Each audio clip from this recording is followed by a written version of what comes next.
Let's get a real opinion from a real man. Wait, mine's not an opinion? Nope. A real opinion? No, I'm just kidding. It is. Kind of. I'm still angry that you threw me under the bus yesterday. Remington Peck joining us in Studio B, senior defensive lineman and an outdoorsman at heart, and certainly someone that brings an opinion. Okay, Remington, bigger rivalry game for you personally, Boise State or Utah State? Yeah, I mean, I'd say I'm a little biased just because I'm from in-state, obviously. And so for me personally, I would say it's the Utah State rivalry, kind of similar to the Utah rivalry just because you're playing against guys that you grew up playing with, guys that you've played against and guys that you know. But as far as, a bigger game like nationally and national attention, I would say it's Boise State. And especially kind of the past few years, how the games have gone. It seems like there's a lot more national attention with that Boise State game. Remington is a seasoned veteran. Did you see what he did? He answered and said, yeah, Spencer, you're right. And then he said, but Jerem, you've got this. We both feel great. He's a senior. Yeah, he's a senior. He's a captain. How's the offseason going for you right now? It's going pretty good. It's a lot different than my past 4 years. It's a lot more demanding. We kind of go 2 weeks on and 1 week off because of how demanding it is, and it's been good. We're on the off week right now, and it's good to get a little break, and I feel like we're making good progress, though. What's the more demanding part? What are you doing? I would just say workouts in general with Coach Wintrick are a lot more demanding. It's kind of like a newer style, and it's not necessarily better or anything, but I feel like it's a lot more demanding, and I feel like it's working. What's involved in your off-season workouts from Coach Wintrick? A lot of conditioning. I feel like you think of college football players, you think a lot of lifting weights and stuff, and there is that, but there's a lot more running than you'd expect. And so I feel like for, bigger guys, that's sometimes the harder thing. And so luckily I'm not too big. And so, but yeah, I would just say the conditioning part's different than what we're used to. Do you remember the last time you were on the show? Yeah, I do. How could you forget? That was pretty memorable. For those that weren't privy to that, Remington broke some news. It went on NFL.com. For those of you that missed that, here's what it sounded like. We heard something different today. I heard they're actually medical redshirting him. Wow. As of now. But, that could be different if he is there. Obviously it's a whole different deal with his legs. He's very good on the ground. And so you have to play and prepare more for a two-dimensional quarterback. Remington Peck. Him being Chucky Keaton. On Chucky Keaton. Did you realize that would break news like it did? Of course you guys would bring that up, by the way. But you took us to the NFL.com. We have you to thank for that. Yeah. No, I didn't. Personally, I didn't. To be honest, my brother was playing up there, and I thought it was national news. Like, I thought it was already known. And when I said it to you guys, and after the fact, I wish I wouldn't have said it. I was getting texts and all sorts of calls from people about it, but luckily it ended up being true. So we are forever in your debt, forever in your debt, Remington, for helping our show in a way that no other person could. Well, thanks. Or has since. Yeah, really good stuff. Okay, in all seriousness, you have the rivalry established. You mentioned that your brother plays up there. How much does that play into the way you look at Utah State and approaching a game with the Aggies with the literal sibling rivalry going on there? Yeah, so he's done now. Last year was his last year, but I still don't think it changes. I don't know. There's just a different feel about the Utah State rivalry. Like I said, for me, it's probably different for other people, but when you have that almost an emotional connection, it's just different, and you're playing almost for something more, something you'll hear about for the rest of the year. So I'd say that's why it's a little different for me. Because they've won some games recently, do they have your BYU's attention more? Because a couple of years ago it was like, it's probably, we need to play hard, but we're probably going to win that game. Now it's, okay, we got to bring it, right?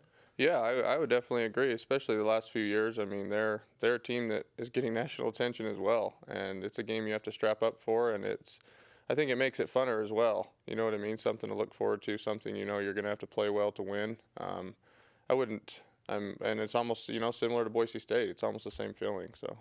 What's the best part about the 2015 schedule? We've referenced that Boise State's the home opener, Utah State's the way you end the season. What do you feel is the best part of the 2015 schedule? I don't know. There's a couple cool parts. I think the best part for us is that no one thinks we can do it. What's it? no one thinks we can win some of the big games. You know what I mean? Obviously, it's a tough schedule. Obviously, there's some tough road games. But it's sometimes nice to be the underdog that no one thinks you can do it because you have nothing to lose, and so we're going to give everything we can, prepare in the off season, and we plan on winning those games. What's the toughest game on that schedule to you? To be honest, right now I'd say Nebraska, just because it's the first game and it's where our focus is. That's obviously a tough place to play. They have a good record opening up, and so that'll be a tough game, but we're excited for the challenge. I'm just going to put this out there. They haven't lost a home opener since 1985. What would it be like? What would it mean to BYU football to end a 30-year streak against that team? It would mean a lot. It would mean, that BYU is someone who receives national attention. We feel like we should receive more than we've gotten, and I think that would, we've won some big games in the past, and I feel like that would put another stamp on it, showing that we are a power conference football team. What's the most exciting game on the schedule? The game where you look at that and go, hey, that sticks out a little bit. I'd probably say Nebraska, just because, going into my senior year and playing with guys for so long, I'm just excited to get started again. We've had some good times together, and you never know how many there'll be, so we'll just take one at a time. Your timing's good. You get this awesome schedule, and the stipend starts. So you'll have $500 in your pocket, and you get to go to Nebraska. I know, that'll be nice. Understatement of the century. Yes. BYU and Nebraska 107 days away. Remington Peck, senior defensive lineman, with us in Studio B. The defensive line is something that Bronco Mendenhall has referenced as the least amount of concern he has for his returning defense. You, Travis Tuiloma, Bronson Kafusi.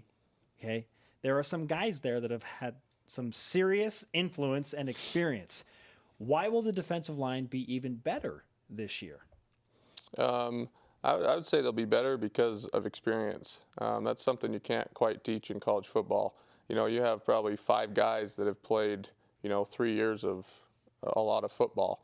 You have myself, Bronson, Travis, Graham Rowley, and Logan Tayele, who have all played, great minutes. And I think that's something you can't teach. But then also you have some young guys coming up that we have depth that we haven't had in the past. And so I think you'll see that, and that's why we'll be able to be better than we've been. The word on the street, University Avenue specifically, is that Bronson Kafusi claims to be a pretty good fisherman. Who's the best fisherman on the team? Well, Bronson would tell you it's him, but there's a big difference. Bronson only fishes with lures, and so Bronson will go to the river and he'll throw a Rapala, and he might catch 2 or 3 fish. But I'll go to the river and throw a fly and catch 14 or 15 fish. You're the purist. And so, his fish might be bigger. That's one thing, but I'll catch a few more. So, who else has a fishing game on the team? I'm trying to think. Sky Pove, who just graduated, he was a really good fly fisherman. There's a few that are starting to get into it. Troy Hines, outside backer, he's a really good fisherman as well. So now, when you get your first sack, I'm just going to say, don't do what Alani Fua did last year. I won't. And if you do it, don't do it right in front of a referee. Do it small, like tight, condensed in version. Your sternum, yeah, not the or a fly fish. That just fly fish motion. back. How about just one little whip? All right, I'll do Ref it. isn't going to catch the one. Whip, that could be your thing. Yeah. Are you cool with that? Yeah, maybe. Okay. Getting sacks is part of what the defensive line does, but what is your specific role when you try and define what you're supposed to do in Bronco Mendenhall's defense? Yeah, I would say it's different than every other defense. A lot of people on the outside will look at defensive linemen as getting sacks, right? And in Coach Mendenhall's defense, it's about stopping the run. That's one thing he'll tell you. Coach Kafusi will tell you, and anyone that plays there will tell you, if you can't stop the run, you won't play. And so sacks are kind of a bonus. They're tough to get in a 3-4 defense, and so. Yeah, I would say the run comes first. When you look at next year's defense, a lot of people talking about the offense, a lot of returning starters. What should people be talking about with the defense that maybe they aren't? I would say the front 7. You know, people might talk about the defensive line, but then you got to look at the backers as well. You have some, you have some depth returning there as well. And honestly, the secondary will be good, I think. There are some gaps to fill with people leaving. But you have guys like Fred Warner, Sione Takitaki, Manoa Pakula, guys like that returning. That's something to talk about in the front seven. Remington, always good to have you. Have you signed our BYU Sports Nation Rise Up flag? I mean, I know you've been on the show. Have you signed that flag? I don't think so. Okay, you're gonna need to sign it. All right. And your Herbie Hancock. And is there anything that the BYU Sports Nation karma can do for you right now? I don't think so. In class, you're good? You don't need it for school or anything? ISIS 201's kicking my butt. Okay, there you go. Now you will go and you will perform better in that class now. All right, thanks, guys. You're welcome. It's our way of saying thank you for taking our show to the next level. I appreciate it. You didn't break any news, but you did a great job. Thanks. Thanks. Remington, Peck in Studio B.